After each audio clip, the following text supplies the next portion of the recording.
Hello बच्चों, आप सभी का पुनः हमारे चैनल आइडियल देव क्लासेस में स्वागत है।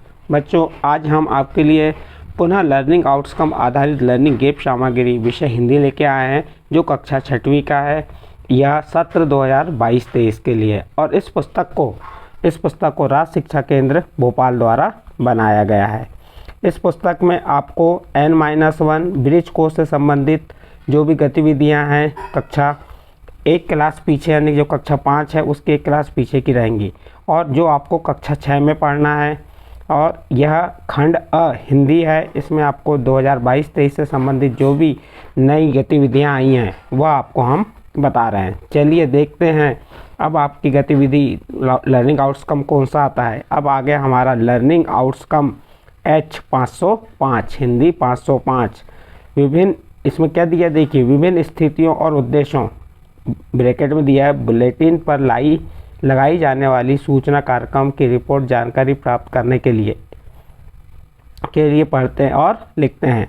फिर देखिए इसमें क्या दिया है, शिक्षक या मेंटर गतिविधि एवं निर्देश। शिक्षक और मेंटर के लिए जो गतिविधि और निर्देश है, क्या करना है शिक्षक को, नीचे दी गई सूचना को बच्चों को पढ़वाएं। शिक्षक सूचना के बारे में प्रश्न करें, जैसे यह सूचना किस लिए दी गई, विद्यालय में अवकाश कब से है, विद्यालय में अवकाश कब तक है, छात्र छात्राओं को क्या सलाह दी गई। तो ये शिक्षक सूचना के बारे में प्रश्न करेंगे। फिर दिया, शिक्षक बच्चों से पता करें कि उन्हें विद्यालय में किन किन कार्यक्रमों आयोजनों की सूचना कैसे प्राप्त होती है। फिर विभिन्न प्रकार की जानकारी जैसे कोरोना से बचाव और तरीके सार्वजनिक रूप से कहाँ से पढ़ने को मिल सकते हैं, चर्चा करें। चलिए देखते पाठ्य सामग्री अपठित गद्यांश। यहाँ पे अपठित गद्यांश दिया है। आवश्यक सूचना, देखिए सूचना कैसी दी जाती है उसके बारे में आपको यहाँ बताई गई है, और यह सूचना प्रधान पाठक द्वारा दी गई है। तो किसको दी गई, छात्र छात्राओं को। तो सूचना कैसे लिखते हैं, आवश्यक सूचना हमें लिखना है सूचना पटल पे, तो कैसे लिखेंगे, देखिए यहाँ पे सूचना लिखने का तरीका बताया गया है। सबसे पहले लिखेंगे आवश्यक सूचना। सभी छात्र छात्राओं को सूचित किया जाता है कि कोरोना वायरस जनित महामारी कोविड-19 के कारण दिनांक 1/4/2020 से अनिश्चित काल के लिए विद्यालय में अवकाश रहेगा। सभी छात्र छात्राएं कोरोना से बचाव के सभी उपाय अपनाते हुए घर पर ही रहकर अपना अध्ययन जारी रखें। तो देखिए यहाँ पे जो आपको एक अपठित दिया है, जो आवश्यक सूचना के रूप में बताया, सूचना कैसे बनाते हैं वो बताया गया। यदि हमें छात्र छात्राओं को सूचना देना है तो सूचना कैसे लिखेंगे हम, तो उसमें यही लिखेंगे, सभी छात्र छात्राओं को सूचित किया जाता है कि कोरोना वायरस जनित महामारी कोविड-19 के कारण दिनांक 1/4/2020 से अनिश्चित काल के लिए विद्यालय में अवकाश रहेगा।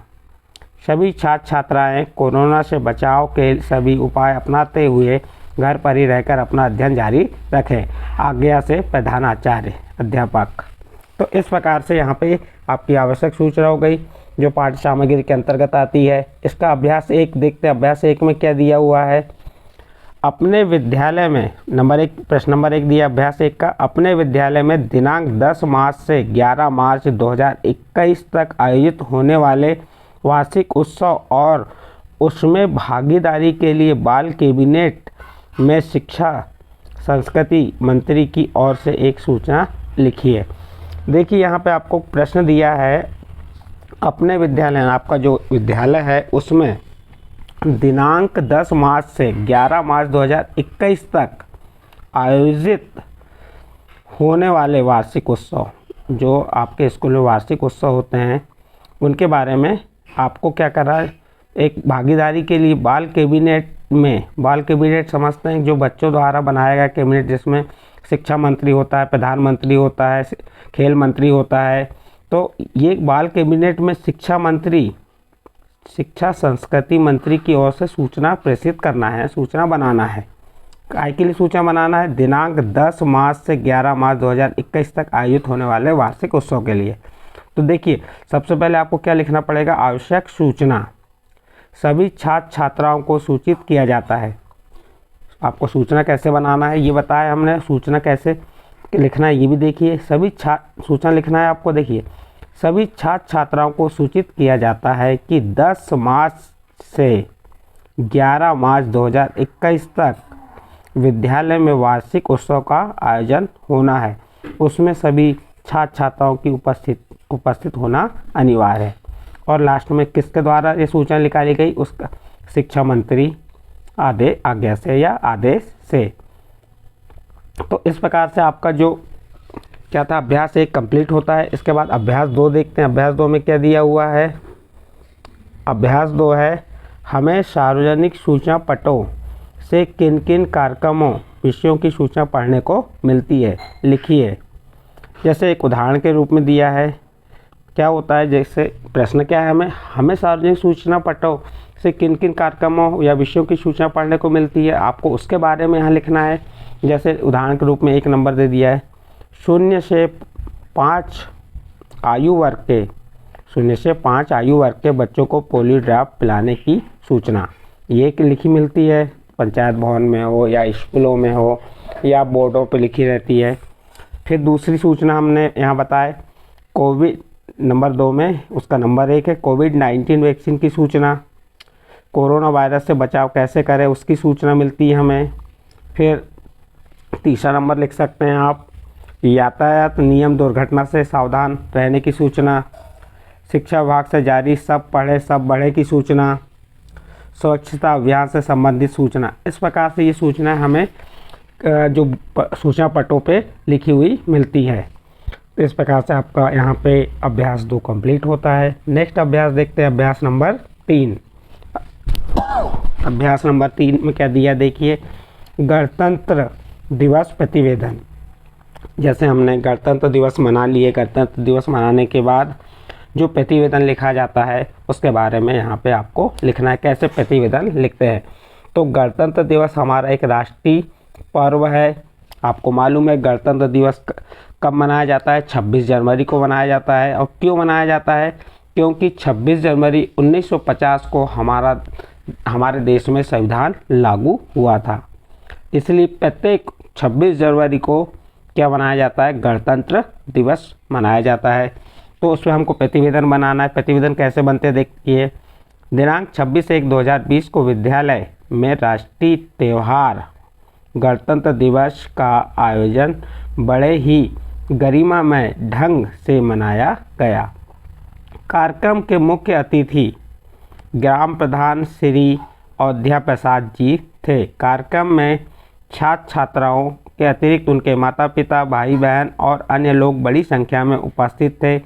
मुख्य अतिथि द्वारा ध्वजारोहण के बाद बच्चों को सांस्कृतिक कार्यक्रम प्रस्तुत किए जिन्हें सभी ने सराहा।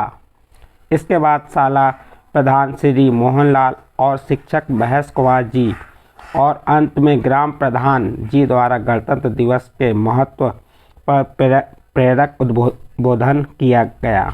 बाल कैबिनेट के प्रधानमंत्री अशोक, जो कक्षा 5वीं का स्टूडेंट है, ने सभी को आभार व्यक्त किया और पुरस्कार और मिष्ठान वितरण के बाद कार्यक्रम का समापन हुआ। यहाँ पे लिख दिया, किसने लिखा है ये प्रतिवेदन, शिक्षा मंत्री, बाल कैबिनेट, और स्कूल का नाम विनीत और प्रतिवेदक। तो इस प्रकार से आपको जो गणतंत्र दिवस हो या स्वतंत्रता दिवस हो या बाल दिवस हो, जो भी दिवस मनाए जाते हैं राष्ट्रीय त्यौहार, उसमें आपको प्रतिवेदन कैसे लिखना है ये बताया गया। चलिए आगे देखते हैं, आगे क्या दिया हुआ है इसके बारे में। और इससे संबंधित कुछ प्रश्न बने हुए हैं। देखिए यहाँ पे इससे संबंधित प्रश्न है, क्या है प्रश्न, निम्नलिखित प्रश्नों के उत्तर लिखिए। प्रतिवेदन किस दिवस के बारे में है, जो आपका जो प्रतिवेदन है ये किस दिवस के बारे में है, तो आप उत्तर बहुत आसानी से दे देंगे, क्योंकि अभी हमने पढ़े ना ये प्रतिवेदन किसके बारे में पढ़े, हमने गणतंत्र दिवस के बारे में पढ़े। तो उत्तर क्या हो जाएगा, प्रतिवेदन गणतंत्र दिवस के बारे में है।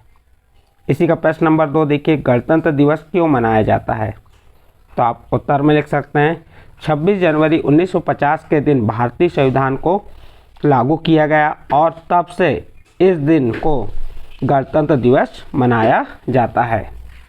क्यों मनाया जाता है, क्योंकि संविधान लागू हुआ था, इसलिए गणतंत्र दिवस प्रत्येक वर्ष 26 जनवरी को मनाया जाता है। नेक्स्ट अगला प्रश्न देखते हैं, प्रश्न नंबर 3, ध्वजारोहण किसके द्वारा किया गया उसका नाम भी लिखिए। देखिए इस गद्यांश में जो बताया गया था, जो प्रतिवेदन था, उसमें ध्वजारोहण किसके द्वारा किया गया, मुख्य अतिथि के द्वारा। हम उत्तर में लिख सकते हैं ध्वजारोहण मुख्य अतिथि ग्राम प्रधान श्री अयोध्या प्रसाद जी के द्वारा किया जाता है। या किया गया, उनका नाम भी आपको बता दिया हमने। नेक्स्ट अगला प्रश्न, सांस्कृतिक कार्यक्रम किसके द्वारा प्रस्तुत किए जाते हैं? तो आप सभी को मालूम है कि जो सांस्कृतिक कार्यक्रम होते हैं वह किसके द्वारा प्रस्तुत किए जाते हैं? तो आप उत्तर बता सकते हैं, सांस्कृतिक कार्यक्रम छात्र छात्राओं द्वारा प्रस्तुत किए गए। नेक्स्ट अगला प्रश्न, प्रश्न नंबर 5 देखिए, कार्यक्रम के आरंभ और समापन में क्या हुआ? देखिए, जब कार्यक्रम शुरू हुआ और कार्यक्रम समापन हुआ तो उसमें क्या हुआ वो आपको बताना है, एक लाइन में बताना है। तो कार्यक्रम के आरंभ में ध्वजारोहण एवं समापन में पुरस्कार और प्रसादी वितरण किया गया। इस प्रकार से आपका प्रश्न नंबर 5 यहाँ पे कंप्लीट होता है। इसके बाद आपका सभी प्रश्न और अभ्यास कंप्लीट होने के बाद हर गतिविधि में क्या हो रहा है, मूल्यांकन आता है। तो आपको मूल्यांकन यहाँ पे 5 है, मूल्यांकन 5 देख लेते हैं। क्या दिया मूल्यांकन 5 में?